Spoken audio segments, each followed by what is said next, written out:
keep it as untangled as possible going this direction. Okay.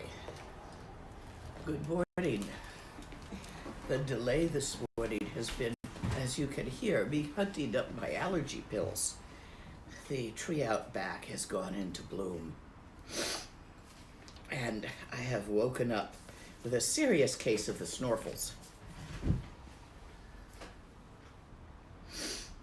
And, of course, my allergy pills were in a safe place. But I found them, and that should come on soon. And then I'll stop snorfling at you.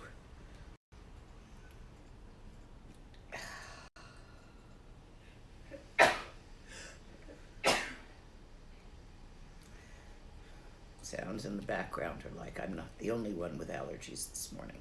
Oh.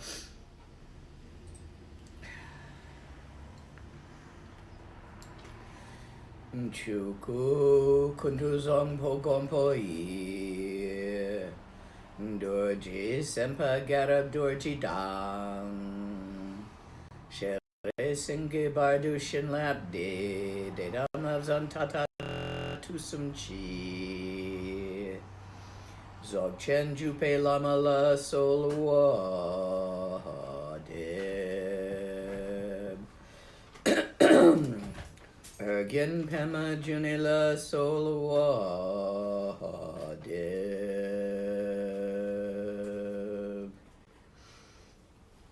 Dorji chang chi tilo narudang Marpa mila gompo tsatsapa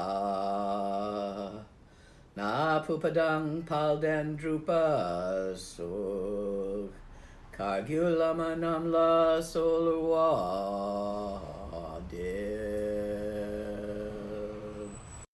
O chen lama namla solwa de Dru chen lama namla solwa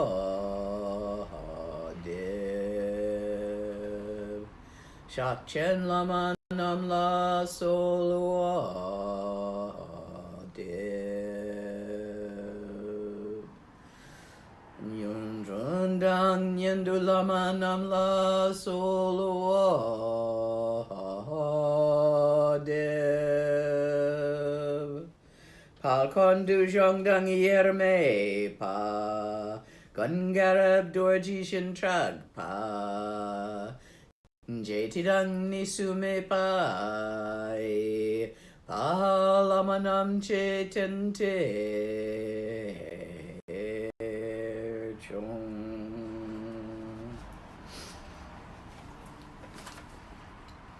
Do you think you could hand me the box of Kleenex from the bathroom? Sure.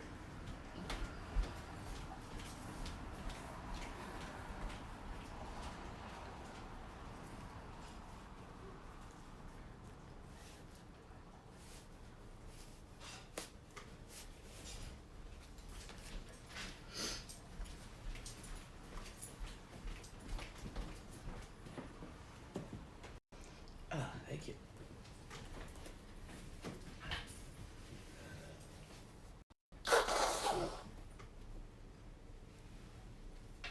Pardon me, guys.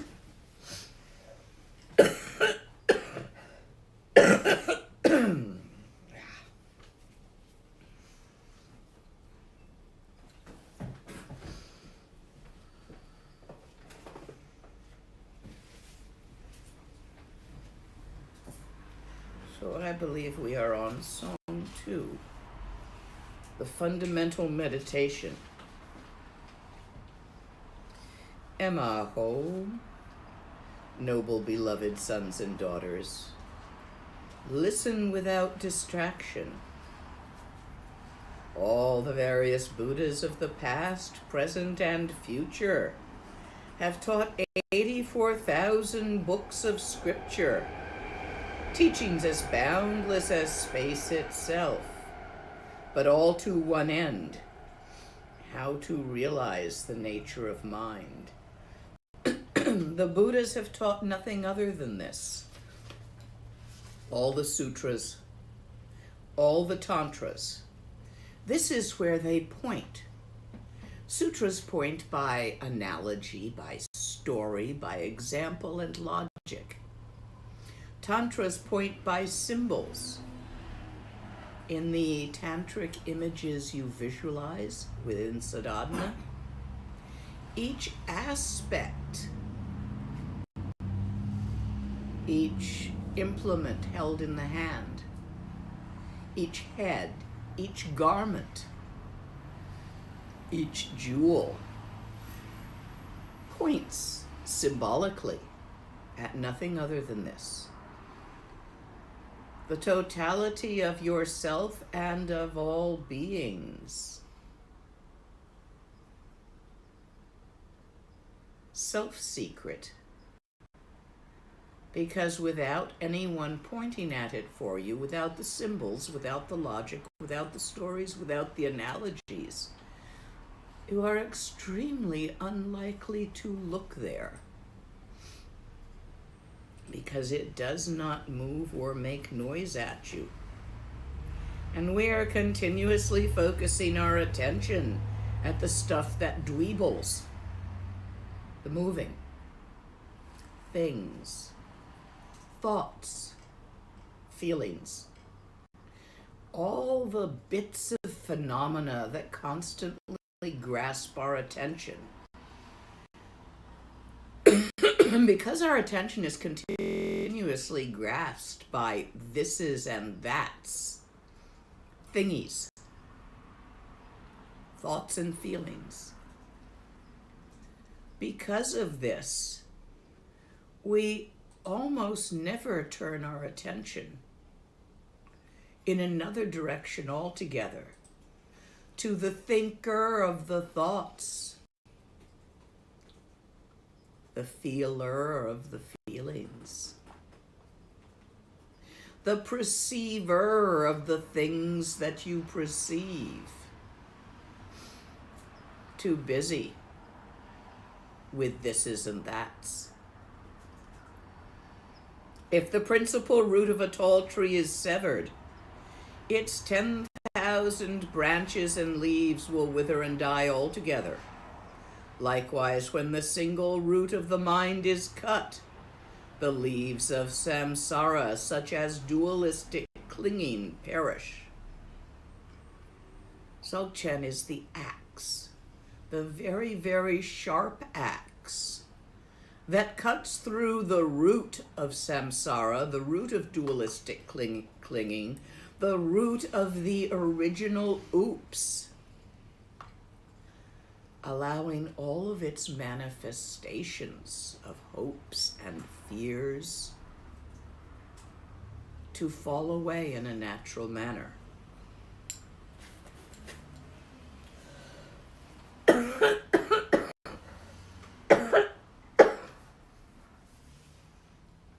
The empty house that has stood in darkness for a millennia is illuminated instantly by a single lamp.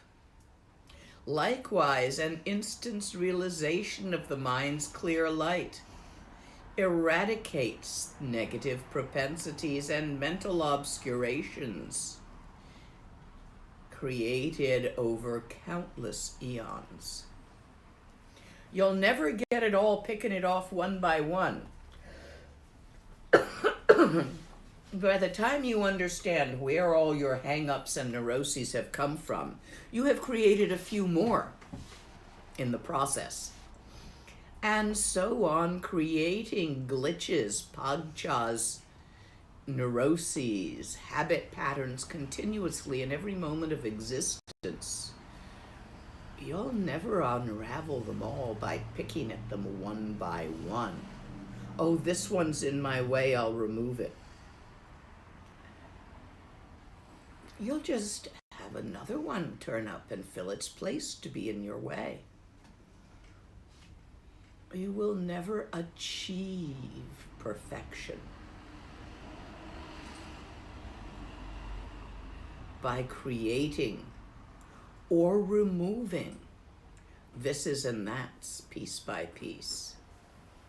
It's too big. Your pagchas, hang-ups, neuroses, they're too infinite. You can't fix it like that. The brilliance and clarity of sunlight cannot be dimmed by eons of darkness. Likewise, the radiance of the mind's essential nature cannot be obscured by eons of delusion. It's right here, right now, always in this now. It's what looks out from behind your own eyes. The looker, regardless of the looked at. The seer of what is seen, perceiver of what is perceived, feeler of what is felt, thinker of what is thought.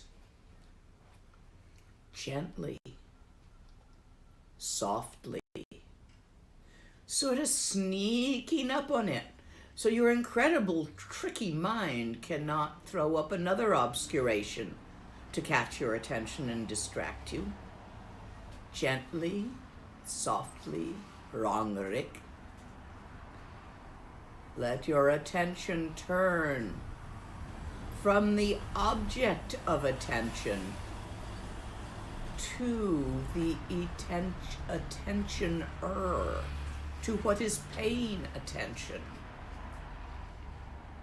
Without narrowing your focus by attempting to analyze it, feel it emotionally, or perceive it sensorily.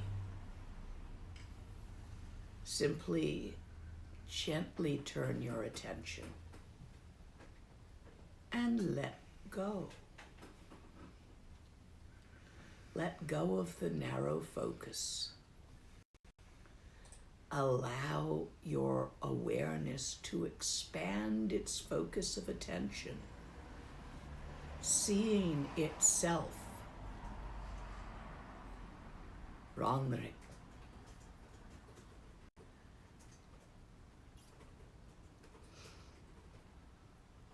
Indeterminate is the color and shape of the sky.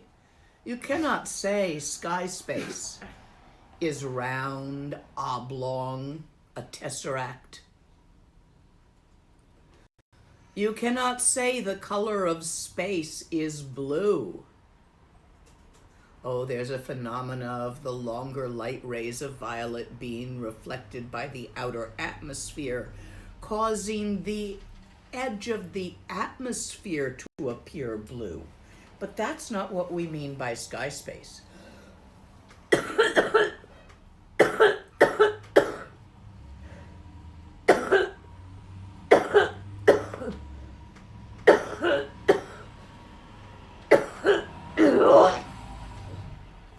I so apologize for the sound effects.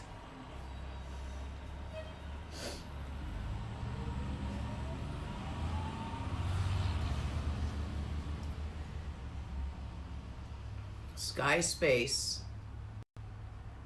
is including all of outer and inner space. As far as your imagination extends, your mind extends. As far as your mind extends, Dharmakaya extends. Infinite beyond describing. Open and awake and aware. Utterly lucid. With the ability to think, feel, and perceive. And yet without any limitations of what is thought, felt, and perceived upon the innate nature of the perceiver. Yeah, the real you, the big one. Not the little one that is the ever-changing personality you are accustomed to as thinking of yourself. That is transient, an object, moving, changing, and frequently annoying to yourself and others. Not that. The experiencer of having a personality. The thinker of the thought, I am like this, I am like that. The feeler of the feeling of self-love or self-disparagement. That one. And it's not a one, for multiplicity in the aliveness of the universe is self-evident. And it is not multiple, for its innate singularity is also self-evident. Beyond even the hair of an idea of is or isn't, here or there, now or then. For these are extremes, and we're pointing between them at the middle way.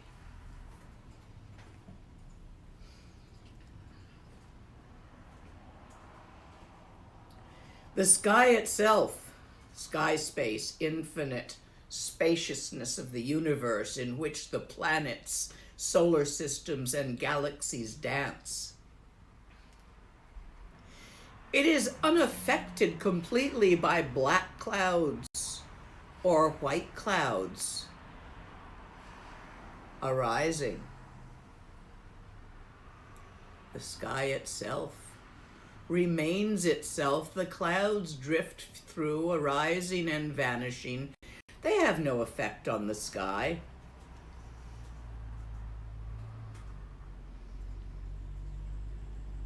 The color and shape of mind's nature is indeterminate. It cannot be tainted by black or white conduct, by virtue or vice, good or bad. Yes, karma is the natural law of how the arisings arise, causing each other throughout the time-space continuum. The existence, the vastness of time and space are not affected by the arisings within it.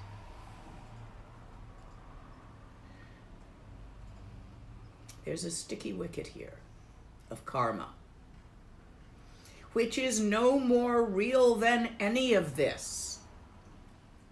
And yet, for as long as you have preferences among this, the natural law of karma allows you to steer towards them.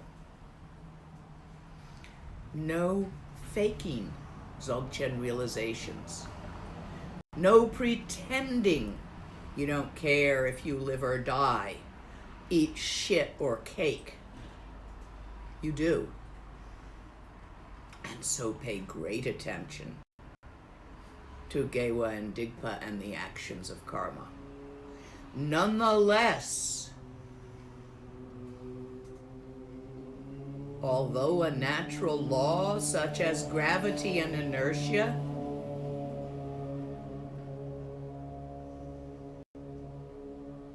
it is only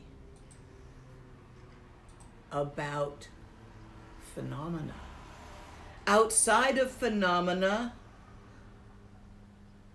it does not function, for it is the natural law of how phenomena arises and why one phenomena arises instead of another phenomena.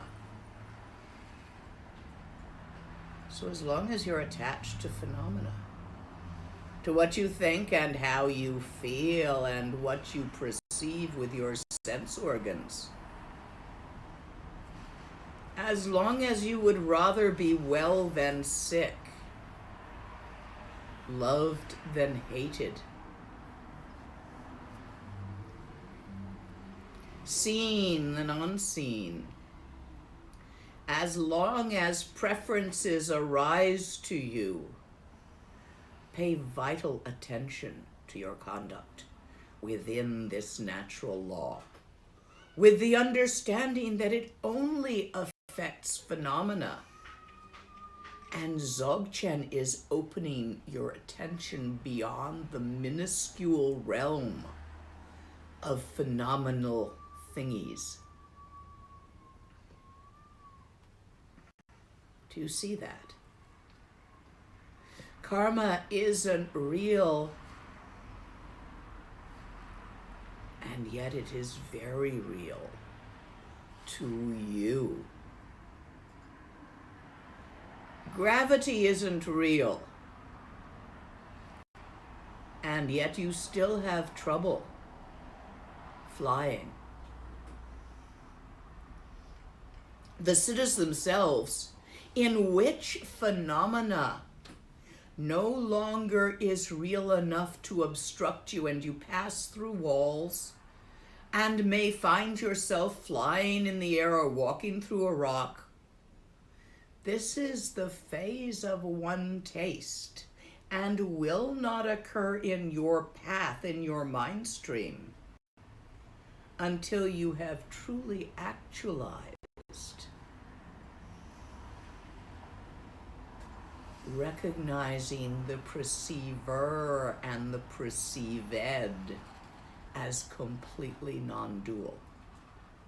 Doesn't happen until you let go of duality.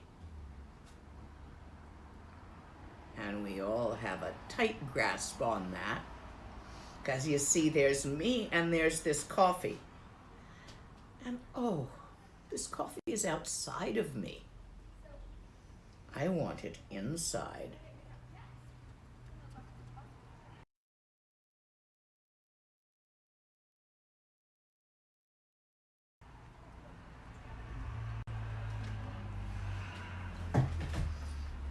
Therefore, I perform an action and create a karma that my cup became empty.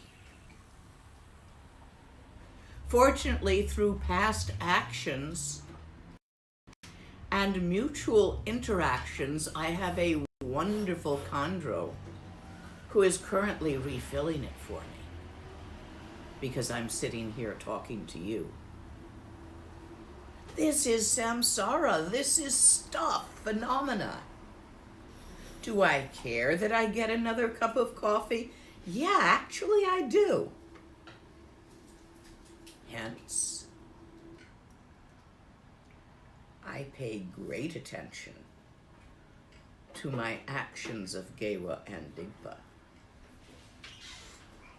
Even though I know, beyond a shadow of a doubt and with complete certainty, that I'm making it all up. We are making it all up, but I still care. Do you care? No faking realizations. If a yogi finds himself able to fly, that happens sometimes, he is strongly advised not to fly over large bodies of water, especially if he can't swim. Before things stabilize, they wobble.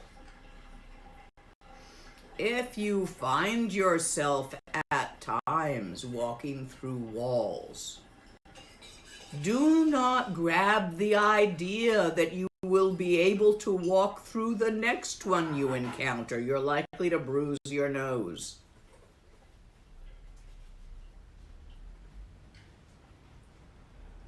Until such time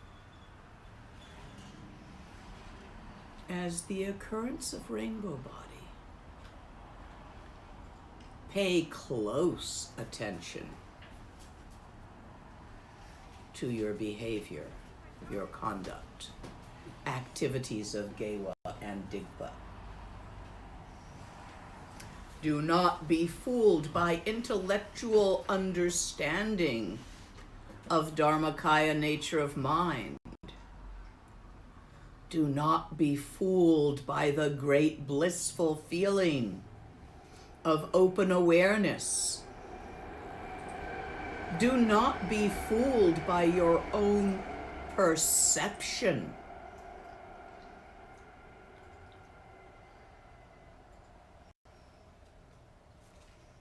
Of Chuni.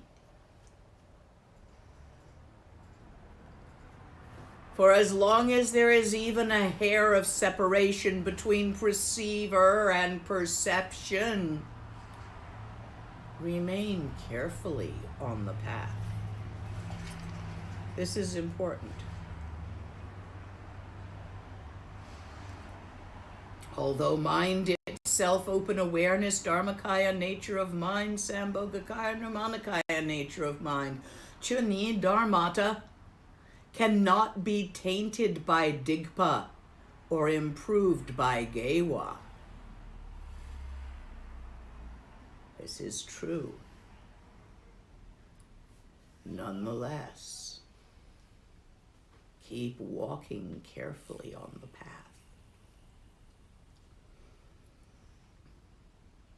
Milk is the basis of butter. Butter is within milk. Butter fat, it's in there. 2% milk has 2% butter fat. Whole milk has 4% butter fat. Skim milk has had most of it removed. But butter is in there in milk in its natural state. If you do not churn the milk, you won't get the butter from it.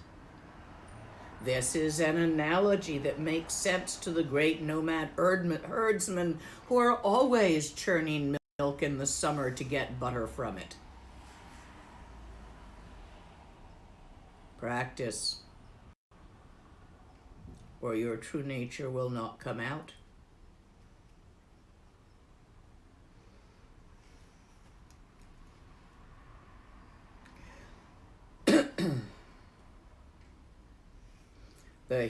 Likewise, human nature is the ground of Buddhahood.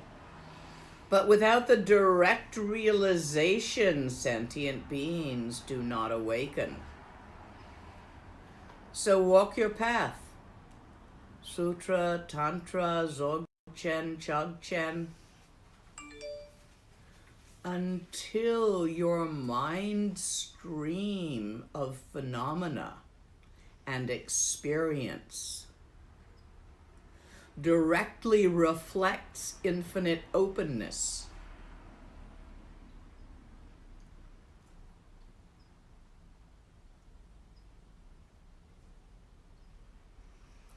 Keep walking. Without pushing, without running, without going down a side path because it looks pretty and loitering there for a life or two. Keep walking on your dharmic path from where you are right now in this moment, without faking a higher realization or a lower one,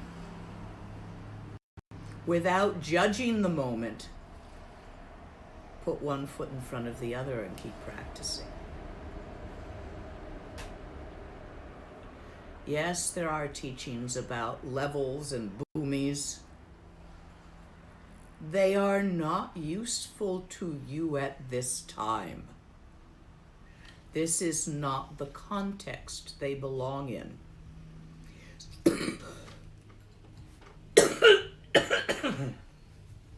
So stop trying to figure out where you are in the path and just walk.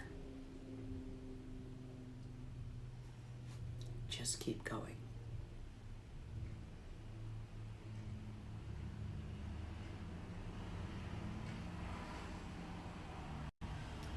Through the direct perception, the direct experience of the nature of reality, through the practice of these instructions, all beings can gain freedom, regardless of whether they're intelligent or stupid, educated or not.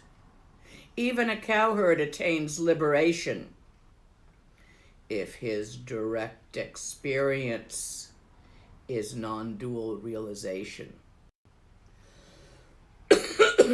So there are no prerequisites for this practice.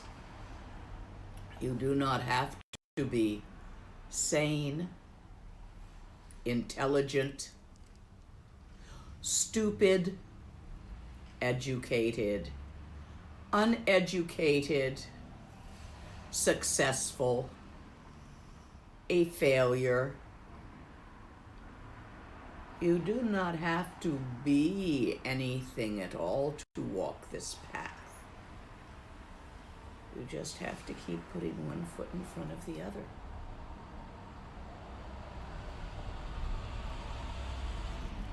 And why would you do that? Because somewhere in you, experiential certainty that this path goes where you want to go has arisen. And that's called the Dzogchen faith. And it is not a religious faith. It is a faith from your own experiences, which later on you will see that you have made up. But in the beginning, you need a certain amount of faith, both in the existence of the path and in the one who is showing you the path, in order to have the humpha to decide to walk on the path. Otherwise, you're a tourist on it, having a look, seeing what it is, and that's fine. Those of you who do not have this faith arising will perhaps find another path in which it does. But I hope you don't stay stuck in your neuroses forever, because that would be kind of unpleasant. Yeah?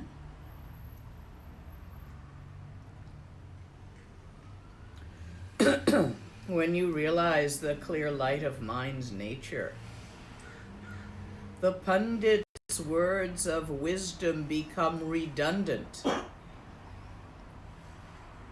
How relevant is another's description of gur when your mouth is full of it? Some of you may be familiar with gur. And you can almost taste it when I say the word. Some of you have never heard of it and have no idea what flavor I'm talking about.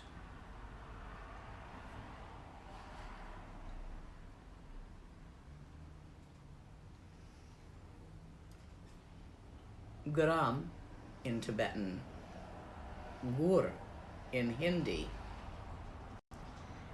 is made by boiling down the juice of sugar cane and drying the result into lumpish forms. Tastes a bit like a cross between brown sugar and molasses and cow hair, because there's always some of that in it, life being what it is, and road dust. You still don't know what it tastes like. When the opportunity arises and we are no longer in lockdown, should you remember this teaching, take yourself down to a shop that sells Indian food. Oh, in every major city, there's a refugee community, an expat Indian community that will have a few little bodegas, little corner stores selling things, and they will have gur, it's called in Hindi. Try it then and you will know what it tastes like. This is an analogy for the direct open awareness of the nature of mind, no matter how many words I use to describe it. Road dust, cow hair. brown sugar, molasses, perhaps a tang and a whiff of petrol from the machine used to crush canes. A very complex taste. Can you imagine it? You'll never get it right until you try it.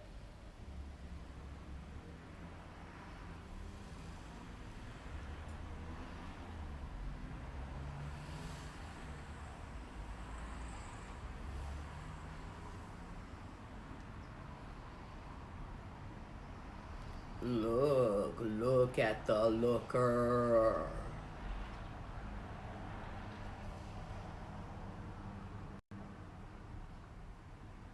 Wrong, Rick.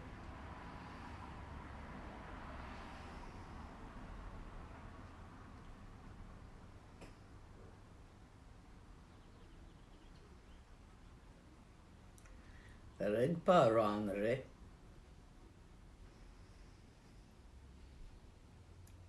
Awareness seeing itself.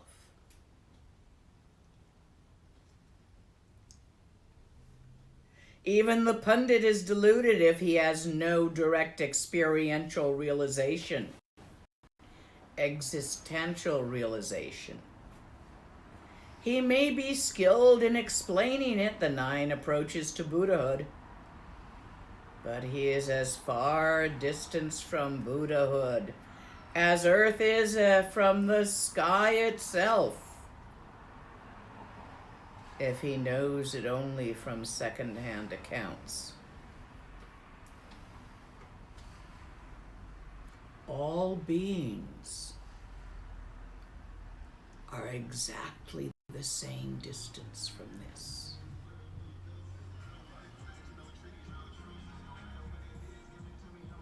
Space is here and now. It is the matrix in which all phenomena arises.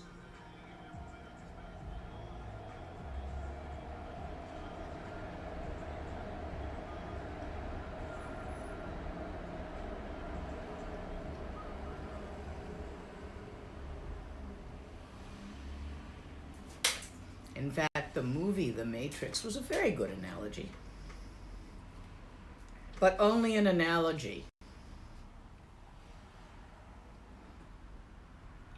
Layers within layers.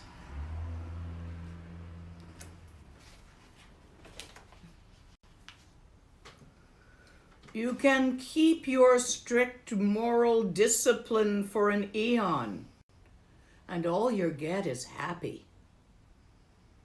If you practice Gewa for an eon, you may become emperor of a universe, delightfully happy with everything you could want. It will end. It will cycle. You will forget how you did that. Use it up and fall off.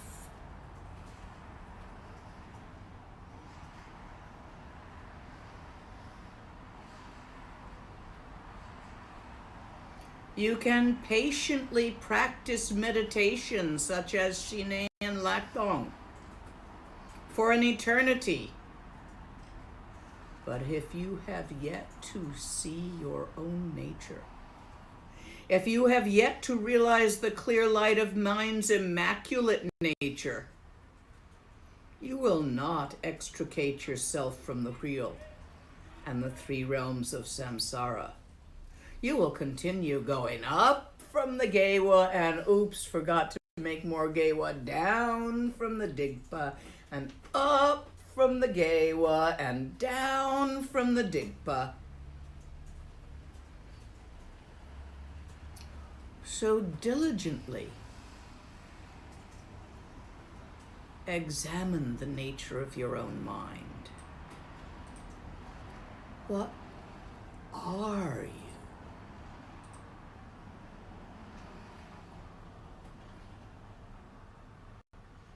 What does all that thinking that you're thinking right now about what does all that thinking?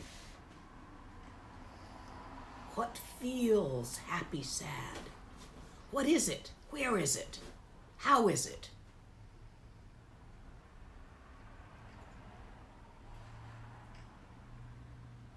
What sees whatever is seen, hears whatever is heard, touches whatever is felt, smells whatever is smelt, tastes whatever is tasted, emotes whatever is being emoted.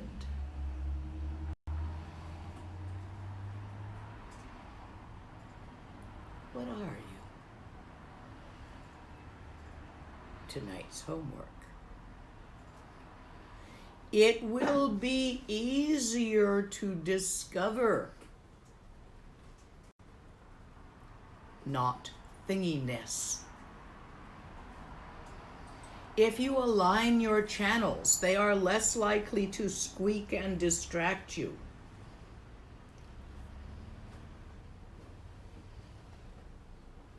Sitting either in a full lotus, a half lotus, or a Maitreya position, or a Japanese meditative position, as is most comfortable for you. Find your mind. In this instance, we define mind as the thinker of the thoughts. Follow your thoughts home.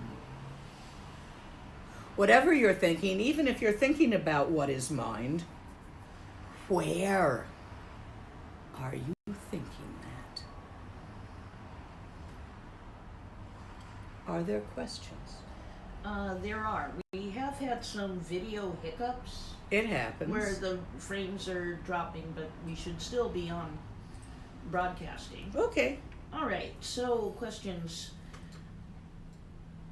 Why is achieving shamatha, am I pronouncing that right? Mm-hmm. Shamatha, not necessary for making progress in the stability of Trekchö? Because Trekchö is inherently stable, and you do not have to hold it still.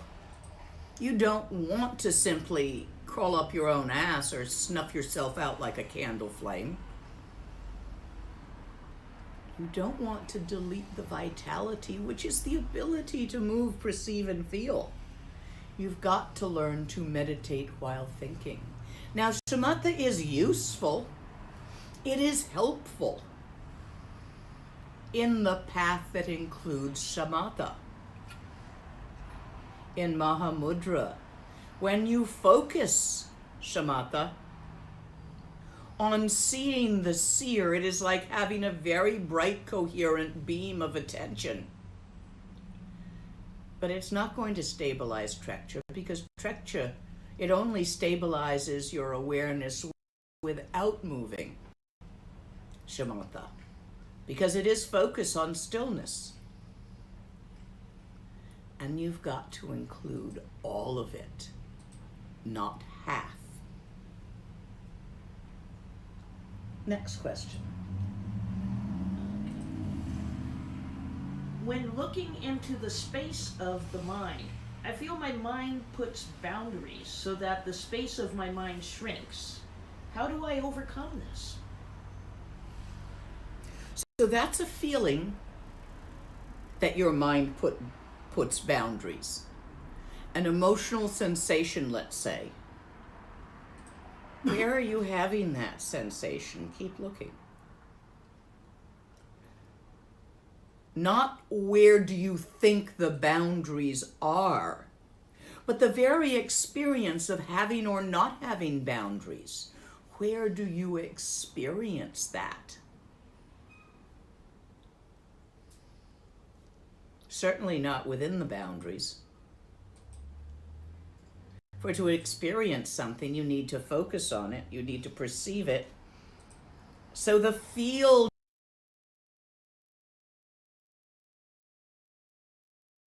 of that perception, find the field of the perception of the perception of the boundaries. Do you understand?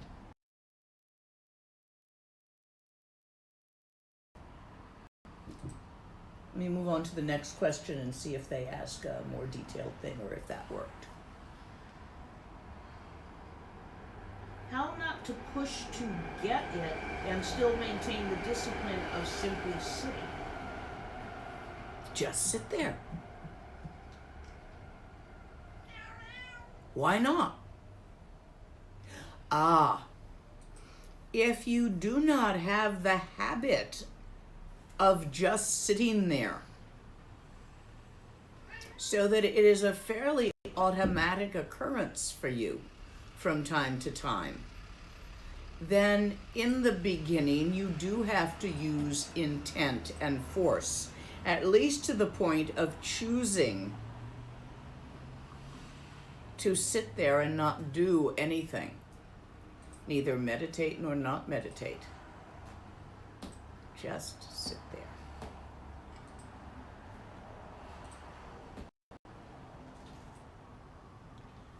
Next question. Could you please talk about refraining from eating meat to the path of growing bodhicitta? If physiologically your genotype and your culture and what is available where you are is able to refrain from eating meat, that is a good thing. You should do that. However, some people don't metabolize well and end up getting vitamin B deficient and quite anemic and very lungish without some meat in their diet. Everything is alive. Unless you become a grain and fruitarian, eating not even the green stalks or the roots, you are unlikely to be certain that you are not killing something. Some plants are sentient. Sentient beings moving through the bardo will often attach themselves to what are otherwise simply karmic decorations, part of the background, not living. And you never know where or which has it.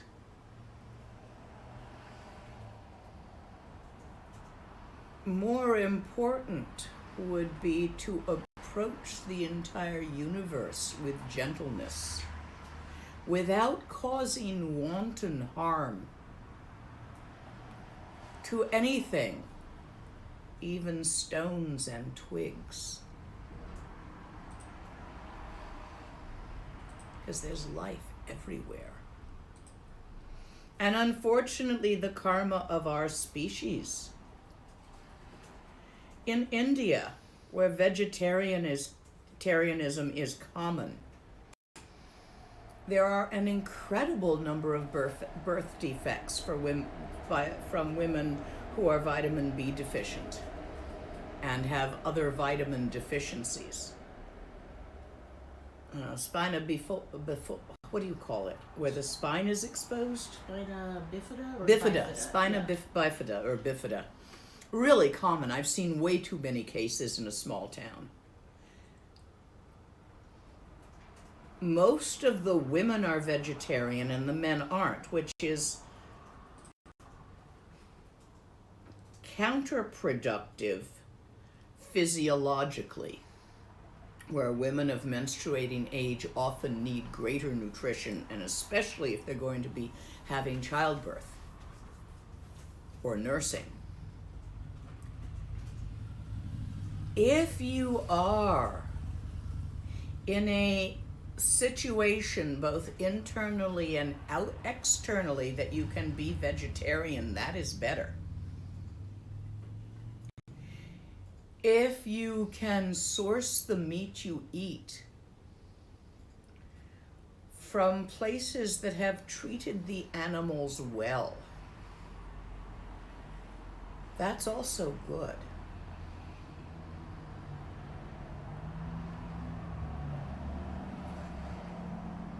Personally, although I eat meat, having gone anemic too damn many times, trying it not. I avoid things from chicken farms because I know how they treat those poor things. So pasture-raised eggs,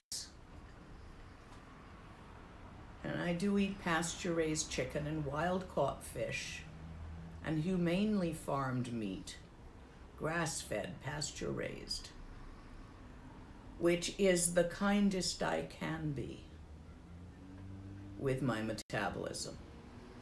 So it's a personal choice. If you can be vegetarian, go for it. But be careful of being vegetarian while in your childbearing years for women. Do get checked for anemia. Do take the necessary supplements, especially if you are considering pregnancy. We are evolved as omnivores. And even in those cultures that have been vegetarian for centuries, there are still untoward side effects from it, especially among the women of childbearing years. And that's about the best answer I can give on that. If you do choose to be vegetarian, get your bloods checked occasionally and make sure you're taking the proper supplements or balancing your diet in a proper way that works for your personal genetics. Vegan is even better. But make sure, get your bloods checked, make sure things are running properly for you. When you're young, you have so damn many reserves that effects can creep up on you and you won't notice it in how you feel until it's rather serious. Maintain your health because this is your vehicle on the path. Next question. Could you explain why you emphasize Gewa instead of Sonam? Sonam translates as merit. Sonam is seeing the beneficial actions as bits,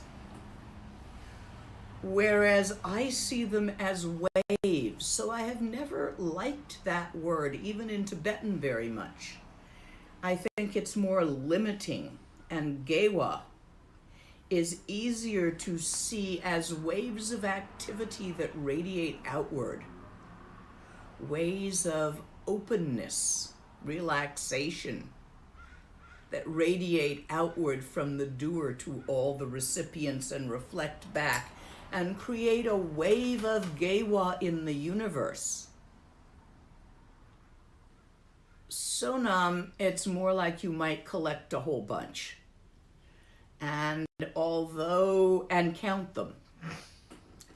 I'm just not quite Tibetan enough to count them. Although whenever I'm doing Kora, the Tibetans ask me of how many did you do, and I never have any idea because I meditate while I do Kora. I don't count. I'm either immersed in a mantra with a slight visualization, or I'm doing prayers, or I'm just meditating Dzogchen. I'm not counting how many times I walked around the lake. But for Tibetans, it's very important to count, so they know they did something. If you need to keep track and know you did something, then think of them as sonam. And see if you can create, not amass, a big pile of them, filling the universe, benefiting all sentient beings. If you would prefer to think of them as Gewa, think of it as waves of relaxation and open-hearted great-heartedness that radiates outward and reverberates backwards and changes the tone, the sound tone of the universe slightly. And if you've been reading the news lately, it needs that. Oh, does it need that? Of course, it also needs a mountain of sonam piled on it. Next question. Could you explain a little more about the path of Dzogchen in our lineage? Like, after the introduction to the nature of mind comes meditating while thinking, and then working with emotions and outer Wushin? Can one practice just meditating while thinking alone?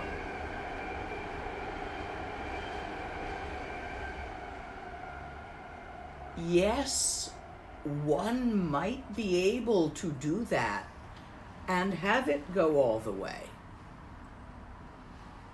One might, another might not. So there is still method. If you see the nature of your mind truly as it is, unequivocally, it never goes away, it doesn't come and go, it's not moving, and you have no problem meditating while thinking, while not thinking, while shitting, and it's all exactly as it is, and there's nothing more to be done. But if you get stuck anywhere, we do have methods. Such as working with emotions, if that's where you're getting stuck. Such as purifying the emotional chakras, if that's where you're getting stuck. All the different Rushens. If you keep doing and you can't find the true not doing of utter relaxation, we have a method to help you over that. If you're fine with thoughts but you keep getting tripped up when you get upset, we have something to help you with that. If you keep believing your thoughts, no matter how much you see this and know this, nonetheless they catch you up and carry you away, and you're distracted again in the middle of a fantasy and it all seems real. If that's a problem for you, we have something to help with that. These are top method.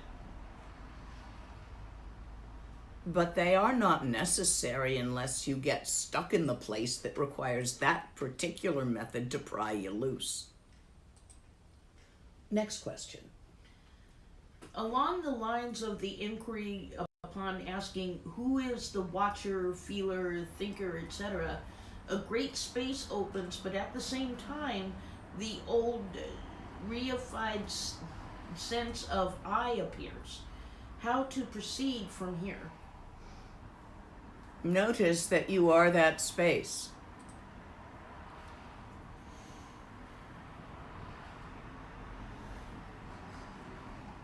Not you see that space, you are that space. Next. Could you tell us a bit more about Dzogchen, please? I find Dzogchen hard to grasp and think it might suit me better. It might very well. Dzogchen is a more linear path. Dzogchen dumps you in at the deep end, and you either swim or you don't swim. And if you're drowning in this way or that way, they've got different kinds of life preservers. They will toss you if it happens, but they dump you in first.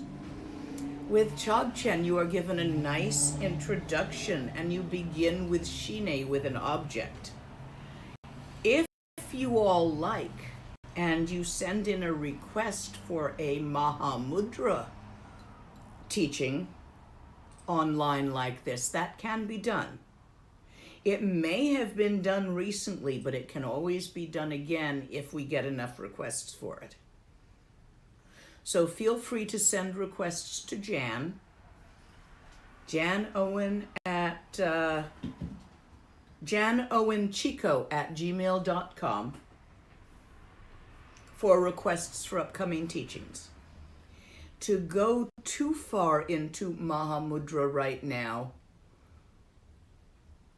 would perhaps be confusing, since we're in the middle of Maha'ati, and the beginning stages at least are quite different.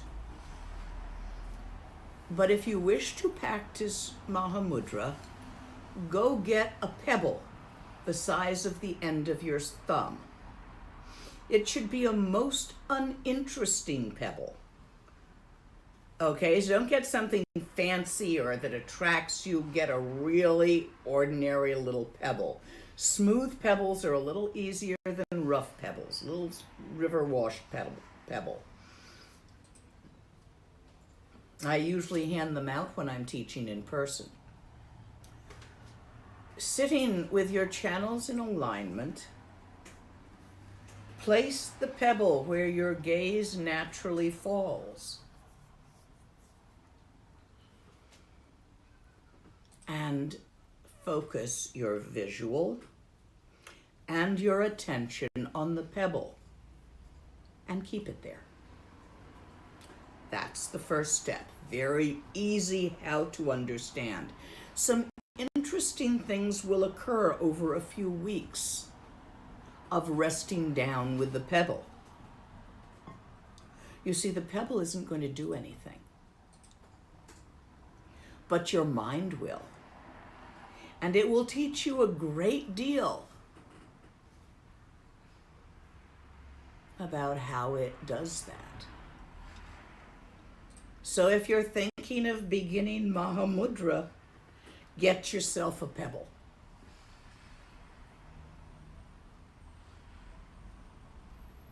Next question. I have troubles understanding how a thing like gravity, in your example, isn't real. Is it not real because it only exists when I perceive it? No, it is an interaction, not a thing. Gravity is an interaction between mass and the space it's in. Go read some of the physics on gravitation theory, and there's no such thing as gravity. It's an interaction between things, matter and space. It is named the law of gravity. On this planet, it has a certain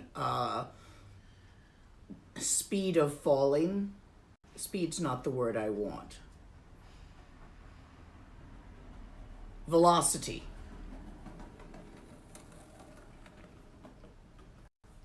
Where you fall at a certain rate which continually increases as you get closer to the object, but it's an interaction between matter and space. And if you examine quantum physics, you will find out that matter doesn't exist either. So no, I'm just talking pure physics. None of that's real. Physics is fun. If you like to play with your intellect and you're tired of reading Dharma texts, go read quantum physics.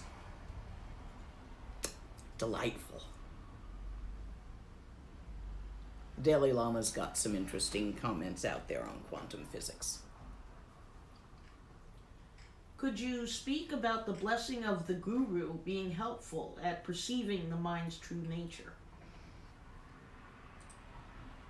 Well, if you don't trust someone enough to look where they're pointing and put a good bit of effort into it, you'll never get there. You won't really actually do the practice because you're not going to do it if you don't know if it works or not. You actually have to believe it works, or at least that it's got a good chance of working on you for you to give it a good old college try, for you to try hard and allow that to flip over into not trying at all, which is effortless but not without. But for you to even look where someone is pointing, you got to trust them to be not pointing you in a dangerous or stupid direction. Yeah?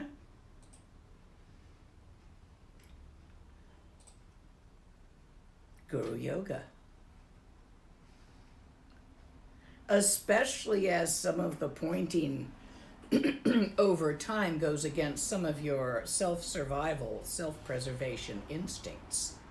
And if you don't trust the person holding your hand, you're not going to walk out on that bridge. It's far down there.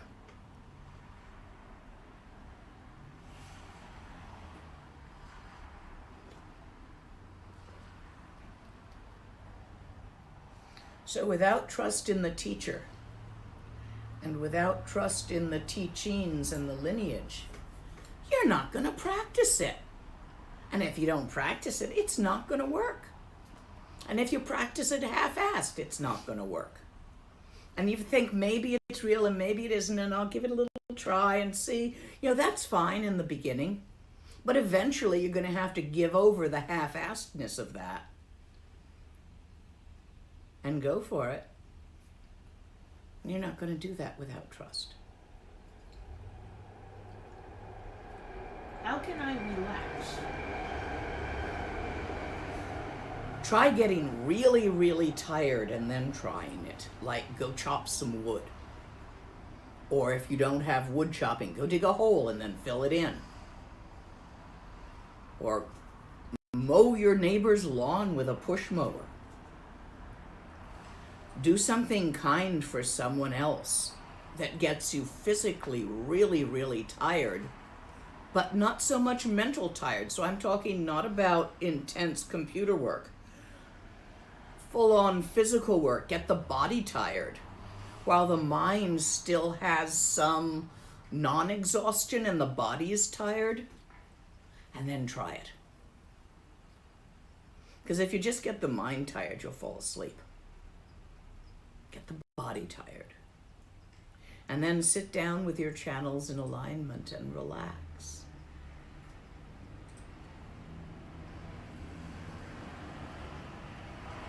Next. Is it okay to never have questions? Absolutely.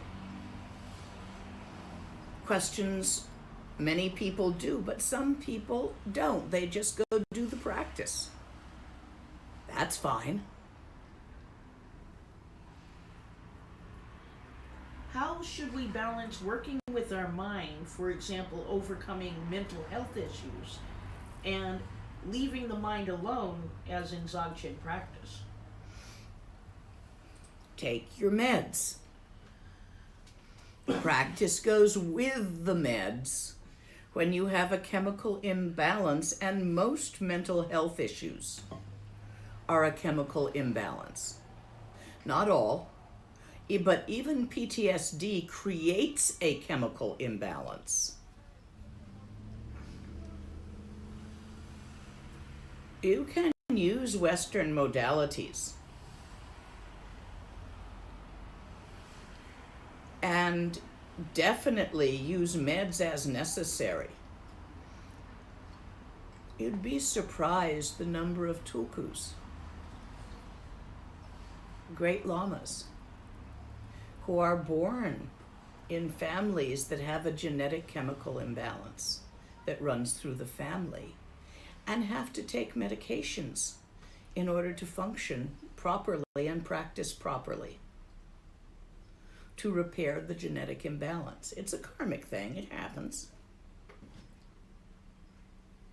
More than you expect. Take some form of antidepressant.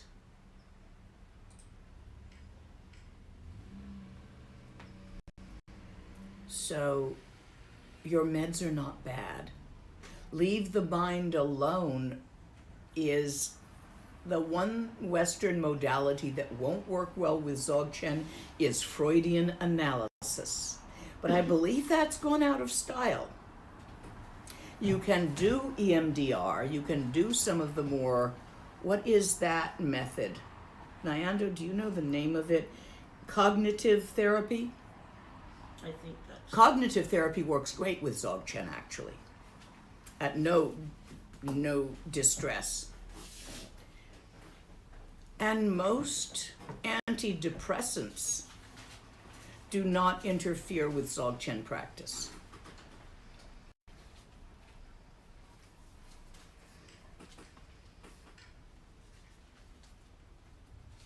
I think that's the best answer I can give you. There are certain retreats at certain times that you should not be doing when suffering from certain mental illnesses, because they are likely to aggravate them. So if you are considering doing a retreat with me and you have a mental problem that is active, please discuss it with me privately before undertaking the retreat. Privately means by email.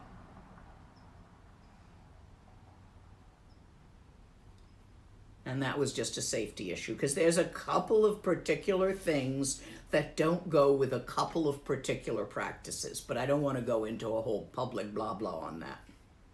Dzogchen doesn't do well with Freudian analysis. They kind of go in such opposite directions that for many people doing both at once are confusing. Not necessarily for everybody, but if you are doing both at once and it's confusing you, don't be too surprised. And if it's not, that's great. Next. Is resting in the nature of mind meant to feel very plain and ordinary? Yep. Sometimes. And sometimes experiences of bliss, clarity, grumpiness, all this arises and passes, and you just rest in the nature of mind in an ordinary way with it all. And yeah, it's pretty ordinary. But quite extraordinary also. It actually won't fit into categories of ordinary and extraordinary. Next. Can you please explain about luminosity? Luminosity is a word in the English language. What we are actually talking about is ocel. Clear light. The radiance of awareness. Tibetans are a visual culture. This is why the word awareness, rigpa, is literally the word seer. Rig, to rigwa, rig, is the verb to see. Pa functions as the er suffix. So awareness is seer. When there is no light, the seer cannot see in the pitch dark. And yet the perceiver of mind itself, is able to perceive phenomena, thoughts, feelings, and stuff. So the symbol of that ability to have experiences of natural mind is light by which the seer sees. Radiance, luminosity. It is Sambhogakaya vitality.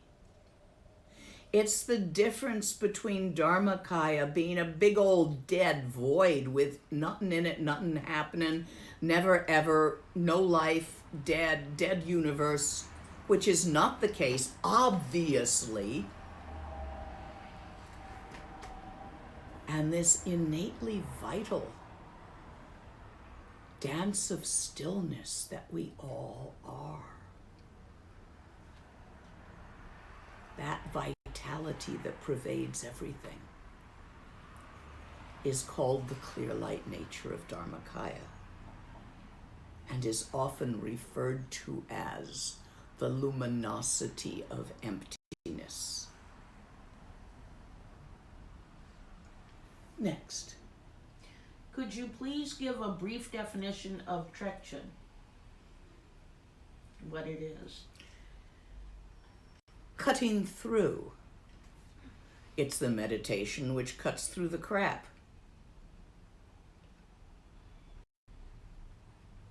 It cuts through that which binds the moments together into a linear is and isn'ts of phenomena. It cuts through karmic formations, neuroses. Trekchö, cutting through. Next. Why is physical alignment so important? Spontaneous contemplation in a hammock happens a lot living in the Mexican coast. Yes, it does, and that is fine too. However, to make it easier for most people, we begin with alignment. You see, the thoughts ride on the chi. The chi flows in the channels. The channels have pagcha, cricks, karmic formations stuck in them. When the chi passes over those cricks, you experience certain sensations of the 6 categories, such as pride, jealousy, overthinking, selfishness, desire, and fear, hatred. These are categories. So they're very distracting until you're good at it. So you sit with your channels in alignment to minimize the internal distractions of the chi whistling over the cricks in your channels. Just as you often take a deep breath in through your nose and slowly out through your mouth to slow and settle the chi, because it makes it easier. But once it's easy for you anyway, it doesn't matter what arises. It's all the play of the Dharmakaya, so sit any which way, and if it whistles, who cares? But if you find yourself distracted by the 5 poisons, or overthinking, can't shut up,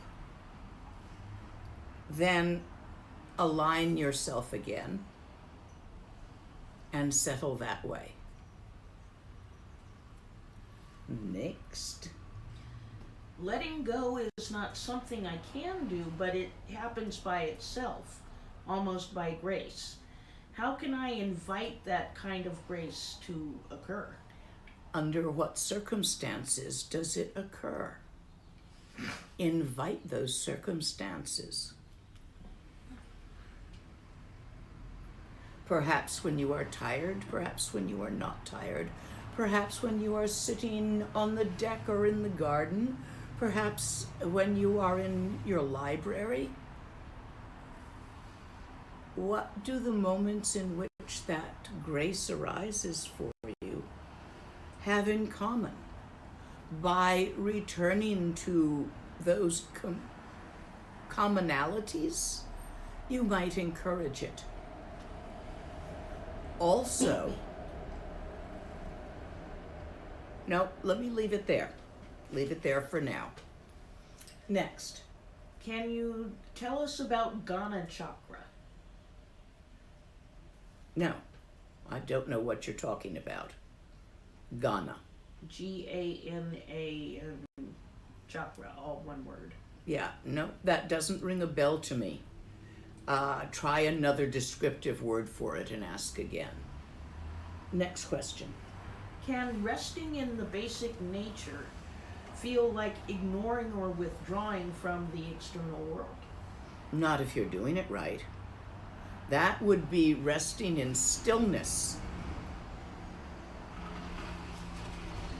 which is only part of the true nature.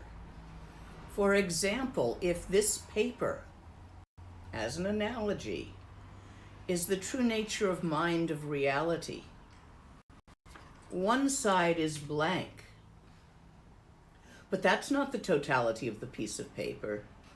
The other side has writing, but that's not the totality of the piece of paper. You see, both.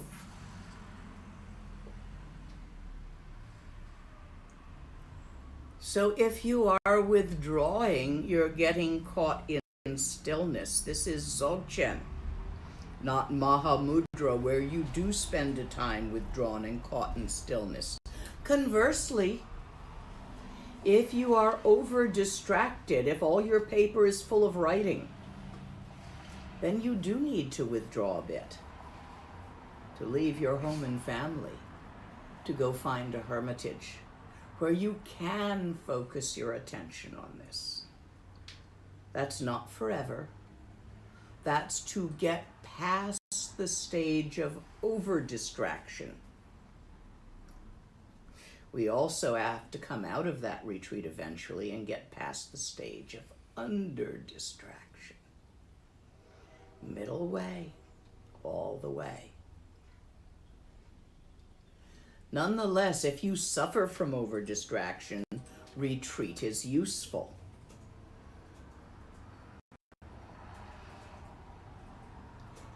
If you've gotten all high and realized in retreat, you'd better come out and drive test it in reality. It'll wear off. And you'll be fighting with your wife again. Next question. There's a clarification. Garuda chakra is sok in Tibet. Oh, okay. I thought you were talking about a chakra. It's spelled completely differently in Tibetan. Yeah, I wasn't. Yeah, that's okay, because we're typing in English. Mm-hmm. That's tsok. That's an offering puja where you gather together wonderful things and you offer them to symbolically to the symbols of Sambhogakaya. I'm not sure what you want me to say about it. I'm not going to teach you how to do one right now. But there are many that occur here and there. Somebody must have them online at times. Traditionally, we do a Guru Rinpoche sok on the 15th of the month. This is Tibetan calendar, so full moon and new moon we do a Tara sok on the 8th, like a Dakini sok. And we generally do chud as a sok feast on the dark of the moon. So someone may be doing this online either as a group or otherwise. And if you are interested, you should try to find them.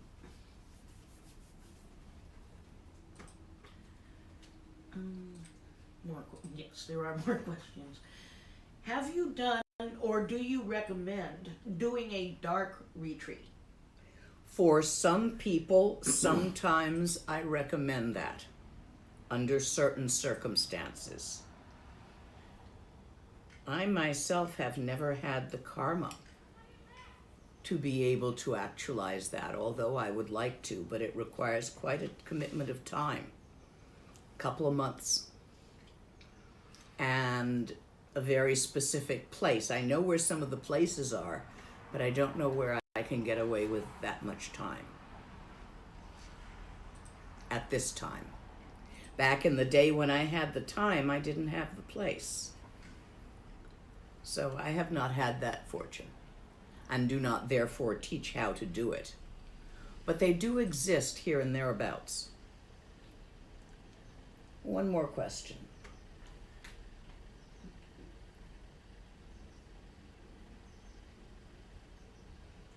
If we practice the 6 nails of Gelugpa, is that effectively the same as Trekchö?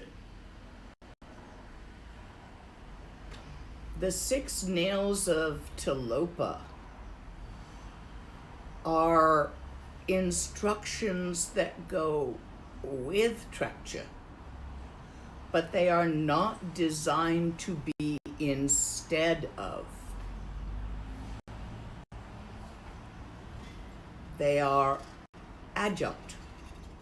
They are an advanced practice where you already need to be capable for those to work of at least glimpsing clearly nature of mind as it is.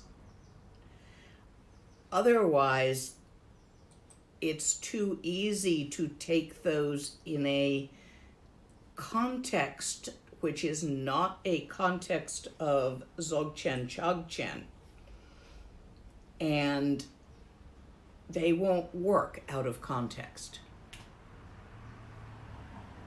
True of most teachings, actually. They require a certain context to be effective. Teachings are antidotes. methods to antidote certain bumps that arise on your path, how to climb over that fence, how to get across that river where there's stepping stones or a ford or a bridge. So the instructions of how to get across the river is not all that effective for getting over a fallen tree on a path. It's context. Context is everything in all the teachings. And teachings out of context can even do harm.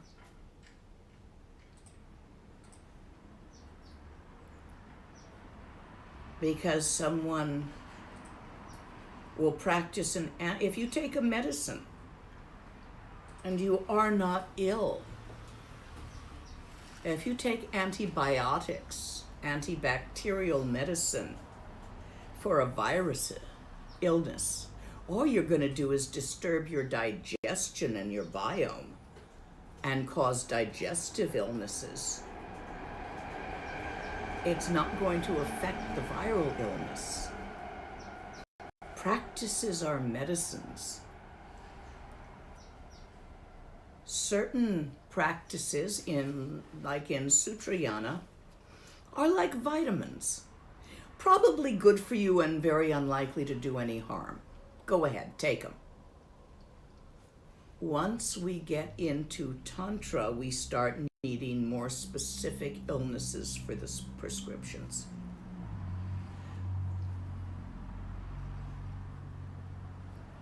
And I think that's it for today. Go practice. Go find your mind.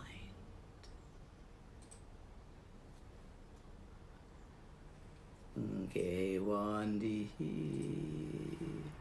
nyur dudag chi chi sala go parshug. I know when I'm done is when my voice starts making that noise. I'll see you all tomorrow, same time, same place.